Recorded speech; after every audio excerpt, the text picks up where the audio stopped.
I've checked my list. I've brought them all out. I hope you're ready. All 20 of my mass market Oracle decks that I purchased in 2022. Let's do this.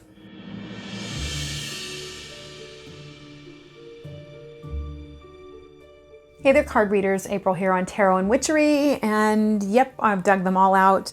Today, I'm going to show you all the Oracle decks that I purchased in 2022. I was surprised how many there were, but these are just the mass market, because if I had done the mass market and the private decks, it just would have been too long of a video. That video will come shortly. I think what I purchased this year is about the amount that I had in my collection. So I have doubled my collection in 1 year. I'm going to go through these really rapid fire. I'm going to have links to some of the decks down below. Not all of them. You can find them if you want, but I will tell you the name and the author. And I'd love to know, do you have these decks? What do you think of these decks? I will give you sort of a brief, like what I think about the deck and whether or not I have a video on it, because some of these I've done pretty extensive videos on. If you see a deck that you want me to do an extensive video on, please let me know in the comments below. Before we jump into it, I just want to remind you that I have freebies down in the description box below, so check those out. Let's do this. In no particular order, let's start out with these three wonderful mini decks that we have right here. This one, the Avalon Magic, is by Rose Insera. Beautiful. And the Whispering Woods and the Sea Melodies are both by Jessica Lay. These are so adorable. I did a before you buy. I also have the Druid Wisdom one, but I have been using them to send off to people in cards.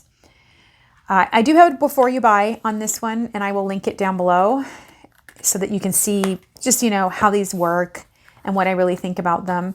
Super cute little decks. And again, I really used this one, the Sea Melodies, a lot over the summer.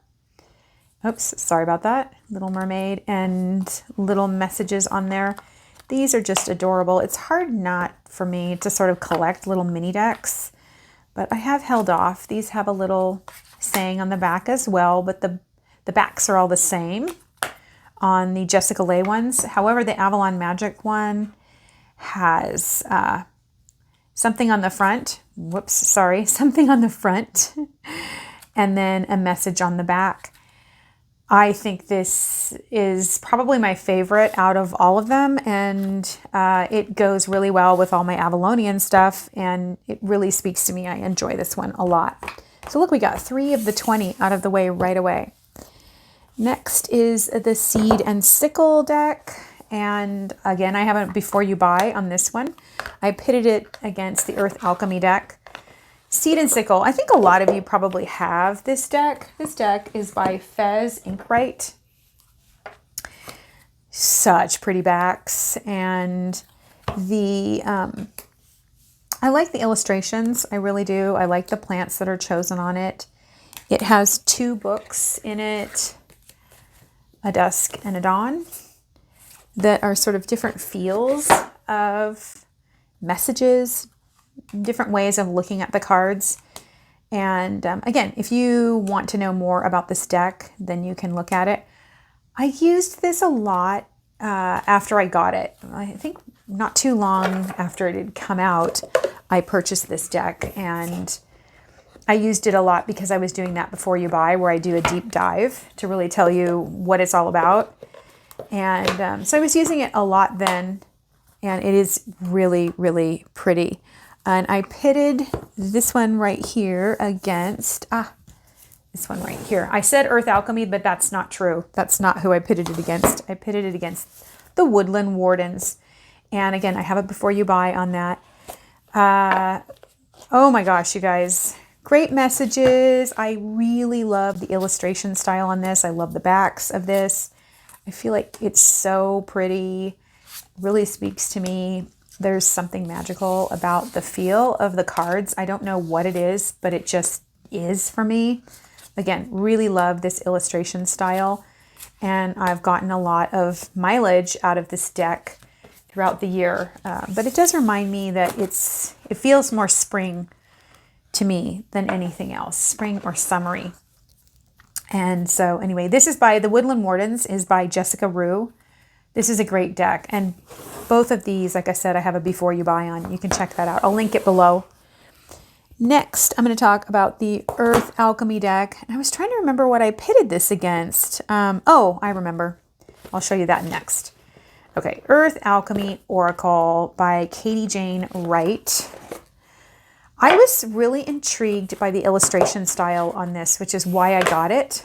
One of the things I like about this is the fact that there's no borders with the phrase down here and the elements on it. So you've got the stone and the plant, and then you've got a little saying down here. So you can use these to kind of read without using the book. And I like my oracles to be something. I really need to do this the other way because of the shadow. I like my oracles to be something that I can use without a book if I don't want to. This is a beautiful deck. I have not reached for it that much. It's got a specific style of delivery in the book, the messages in it. And if you watch the video, then you can hear me talk all about it because I have that extensive video. So I won't go into it, but I did want to show it to you. I pitted it against, sorry, I got to dig into the pile here. The Soulflower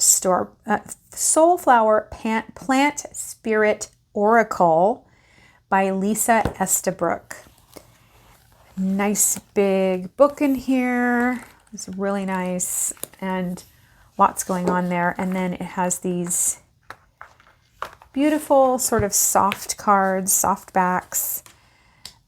And then there's so much information about each plant on here. Again, you don't even need to read the book, but you can. And if you want to go deep, I think it's great. I think that the book is great for going deeper, but you can just do these for a single card pull of the day. Kind of just a little message for you. And the illustrations are so cheery and fun. They're a bigger card. I do like big cards. I actually have large hands, and these are a big card, let me tell you. But I actually have gotten a lot of mileage out of this deck. I've really used it, especially in the summer.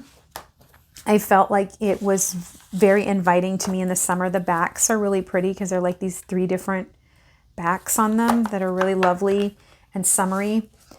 And it's very well written, very, very well written. Next up on the list, I did not expect to like this oracle as much as I did. The Enchanted Unicorn Oracle, and this is by Priestess Moon. And it's a very unique art style. This is a Gerald Made Me Do It deck. Purchase responsibly, know your limits, as he would say.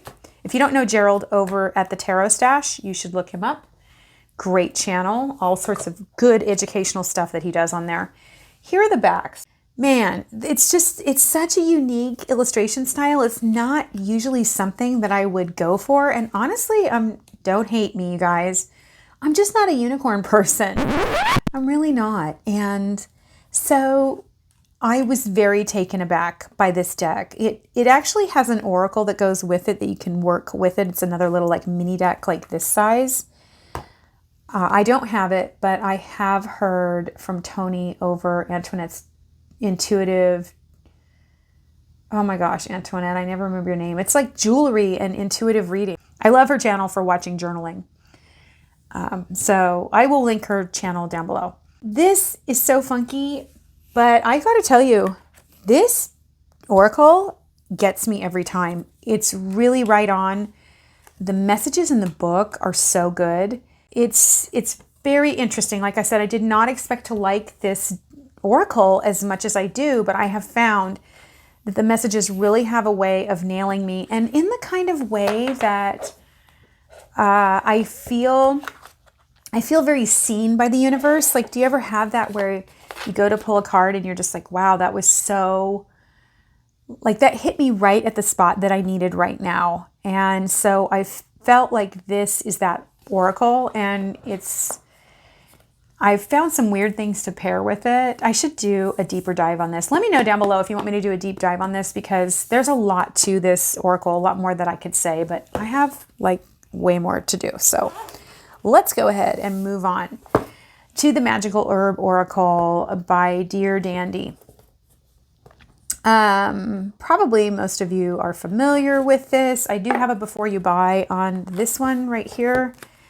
And I love the backs on here. This is the last card I drew is always on the top. Who does this? I will put the book in and put the last card I drew on top. So the next time I pull it out, I can see it. So the last card I drew was Courage. And I just like to do that because who knows when I'll get back to it. But it's kind of a fun thing to do. I love the illustration style on this. And it's got the name of the plant and then a keyword with it. So I am fairly familiar with most of these plants. And so if you're looking to move into magical herbs, this is a great way to do it. And like I said, I have a whole thing that talks about the book. There's spells in here. You can watch that as a super deep dive on it.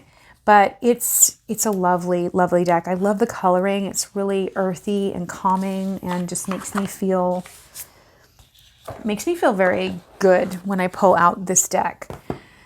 Okay, and then I pitted Magical Herb Oracle against the Greenwich Oracle. So again, I will link this video down below. And look at that. There's the last card I drew from here. Oh my gosh, it was Courage. That's so weird that I got Courage and Courage. So that shows you what kind of, how accurate these decks can be when you're getting the same messages. This has a lot more symbolism going on in it. It's kind of interesting to pull on the different things that are going on in here. There's astrological symbolism as well on there. So you've got a lot to work with. If you're interested in learning more about this deck, like I said, I go into a deep dive on it on the Before You Buy. I have pairings on there. I've got what I thought of it. I don't think I did magical uses, but I did talk to you about how this is the Greenwich Oracle. And again, she has spells in here for working with it. And I talk about what I thought about the spells that are in there, if that is your jam. You don't have to do the spells. You could just use it to learn the plants. But this is herbs and fruits and vegetables. So you have a lot more going on. In the same line of botanical oracles, just got this. I just posted a flip through and I will have a before you buy on this one coming up. And there's the last card that I drew right on top. And it is Hellbane. Yeah, Hellbane. Oh, Henbane, excuse me. I'm having trouble reading. Henbane. Like I said, I just put up something on this. This is Maxine Miller and Christopher Penzak, who's an amazing witch and author. And, oops. Does it have the names on it? The Celtic names? No, it doesn't. These are so gorgeous. I collect Maxine Miller's work. Like I said, I have a walkthrough of this entire deck so you can see it. I'm very excited about this deck. When I found out that she was actually going to be doing a deck, I was like, oh my goodness, sign me up. As you can see, it's in like this natural paper. It's on parchment. They come on parchment and they're printed. They're really lovely. And there's just very little color. Like there's only a few of them that have color. Here's another one with color in it. This one has color in it. I have just started to work with this deck and I will be doing a super deep dive to tell you all about it. And I do not feel that this deck is going to disappoint the Magical Botanical Oracle. This just came out. I had pre-ordered it. Like as soon as I saw Maxine Miller had a deck, I pre-ordered it. Sorry, I'm still getting over. Actually, let's do this one. Seasons of the Witch, Beltane, Beltana. How many of you have the Seasons of the Witch? Here's the last card I drew right there. Goat. I actually should put that back aside because I'm going to be sorry that I can't see it the next time I pull it out. I have to tell you, I ordered this deck and I just got so much out of it. This deck is so right on. I love the illustration style. I love that I don't need the book in order to read it. You can just get away with what's going on right here. But these are kind of poetic, a little bit mysterious. So using the book is kind of advisable. Maybe I'll do it before you buy on the Seasons of the Witch collection. Unfortunately, I do not have the Yule one, and I'm kind of bummed about that. But yeah, I'm not buying any decks this month. So glorious illustration style on here. I found these to be very nurturing messages, very right on, really drew me deeper into myself and asked me to be very honest about where I was at. And I like that in an oracle. I like that in a deck. There's a softness to this, but it does touch deeply. And it is that springtime feel. Then, of course, for Samhain, I had to order the Samhain one. My last card was a frog. That's kind of fun to see. Look at the red gilding on this. I'm sure a lot of you have this because it's old. I had not gotten it, so I got it for Samhain this year because I loved the Bieltina one so much. This illustration style is fun. I actually used this with my youngest daughter when she was here last time, and she just loved the illustration style and she loved the message. She really received it. I feel like these are very, these are much more call you on the carpet about your shit sort of messages, but I enjoy that about this deck, and I enjoy how straightforward both the decks are. They really do make sure that you stay honest. I don't think you can't. I'm a very honest person with myself anyway. I don't know about you, but when I go to draw cards, I'm there because I actually want to get help. And so I try to be really honest with myself, even if it's painful to look at things. How many of you feel the same way? I'm a person who's always looking to take responsibility so that I can change things. I do not do well with victim mentality. So I tend to like decks that are very direct. All right. Mists of Avalon. So it's interesting because, Mists of Avalon is by, I didn't tell you who the Seasons of the Witch was by. I'm so sorry. It's by Giada Rose. And the Beltane one is, I didn't know that that these were done by different people. How interesting. Lorraine Anderson and Juliet Diaz. Sorry, I do want to honor you because I love your work. This is by Rose and Sarah, who also did this deck right here, the Avalon Magic. And you will see that a lot of these, there are similar, they've taken pieces of these cards to make this right here. So you would say, why do you need another one? Well, I didn't know that they were going to be that much the same. So this deck, though, I like how big it is. I like how much I can see all of the pictures on here. It is Avalonian. I love the illustration style, and I enjoy the messages and the words on the four corners. How many of you have this deck? It's an old deck. I wonder how old it is. Isn't that pretty, the inside of the box? This is a Rockpool deck. I'm really digging Rockpool and their decks. I feel like they do a great job. This is a shiny cardstock, but it works to make the colors pop on here. It really, really does. It really works. So I find that this is great with all of my sort of Celtic-based tarot, but I got this because I bought the Arthurian tarot, and I believe that it's going to be the perfect complement to working my way through the Arthurian tarot. All right, let's do this one. At the same time, I bought, no, actually not at the same time. Scratch that, but I will tell you about this one. The Celtic Spirit Oracle is by Nicola McIntosh. I bought this to do a before you buy, and I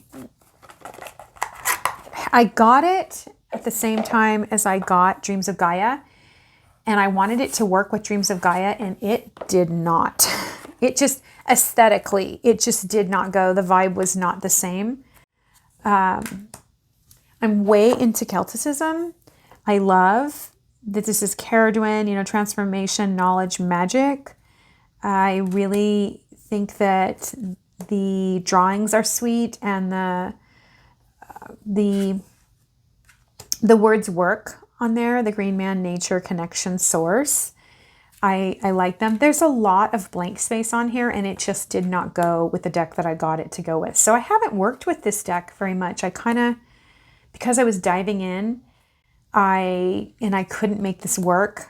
I just didn't get to it. So I don't have a lot to say on here other than I hope to get to this year and use it probably in spring, maybe late winter. It seems like a late winter sort of deck, doesn't it?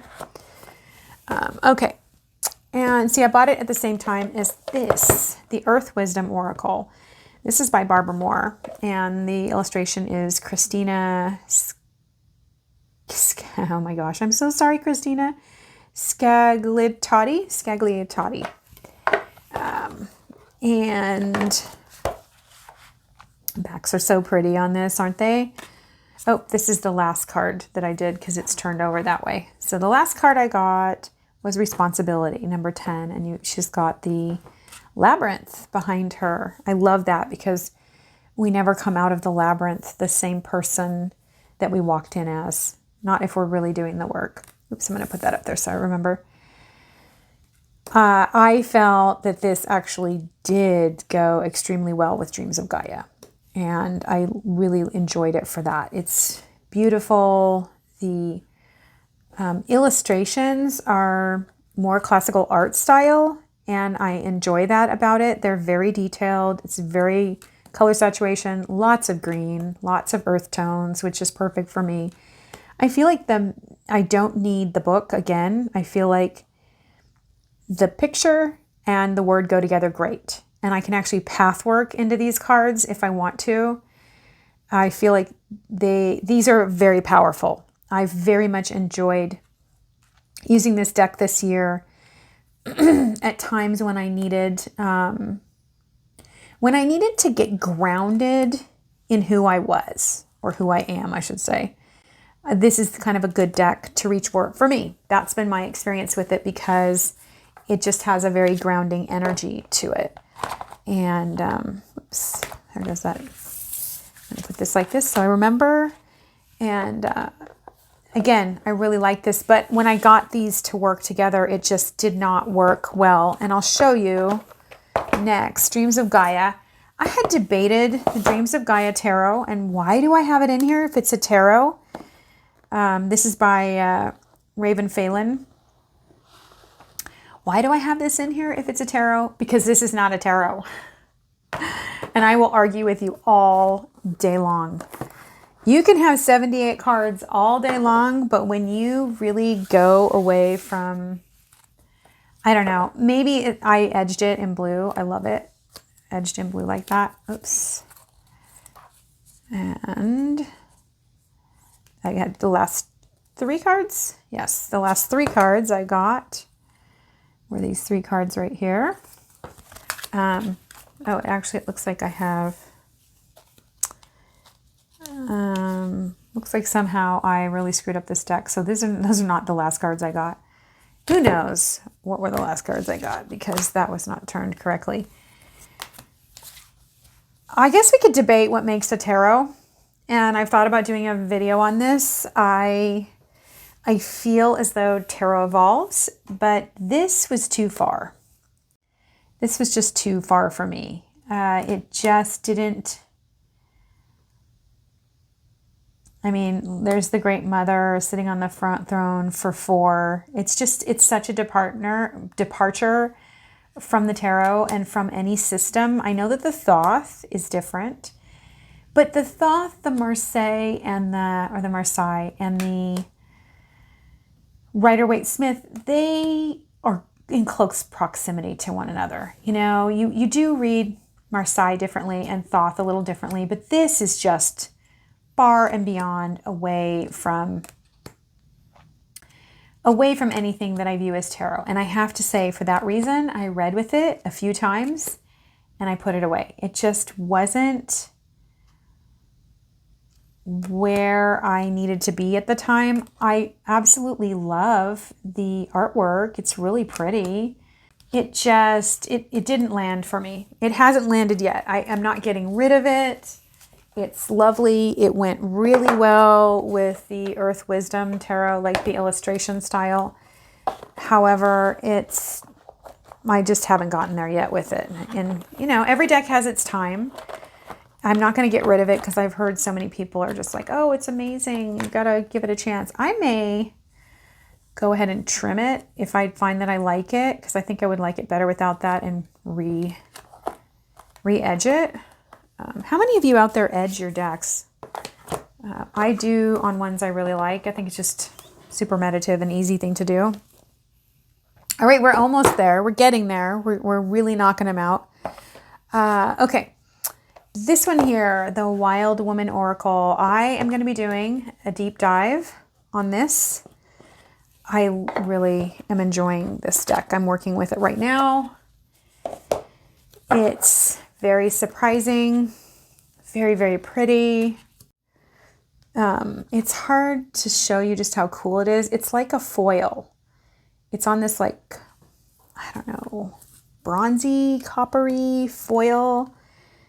And it's got like Moonlight Dance and then Feminine Energy. And so again, whoops, let's switch this just so it's better. It's getting kind of dark in here. This here is one of those decks where I don't need, again, to read the book. However, I feel like the book is beautiful. Oh, the box, inside the box, isn't that lovely? And this is all part of the experience for me. I don't know about you, but getting a good box, liking the inside of it, having it not just be some cardboard thing, having a book that fits in my hand the right way, that looks good. I mean, like, look, this is just beautiful the way they've done it. It's all a part of the experience. I don't want to get a little tuck box with a little white book in it that's just garbage. Very empowering, very fun. I feel like for the phase of life that I'm in right now, like I'm in menopause right now. This could be for when you're younger, for sure. But I'm just really exploring my sovereignty in a new way. And part of getting older for me is getting more playful with life. And this has that feel. This totally has that feel. It takes me into a place where it grounds me and makes me feel like I can get out and feel like that right there. And just play and feel natural and feel like myself in all of that. If you've made it this far, you guys, please leave me 3 emojis down below that tell me how you're feeling, and a comment about a deck, or maybe several comments.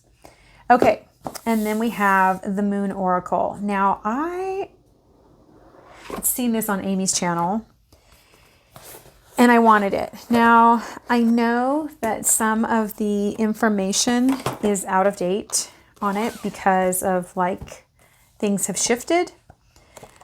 But I had wanted this, but I was not going to buy it. Look at the illustration style on this. Is this not fabulous? Artemis, Isis. I mean, look at this. These are just really great. So I actually didn't buy this. I was up at Northwest Tarot Symposium, and it was on the trade table at the pre-get-together that Lisa Pepez and Dawn Michelle put together from Boho Tarot.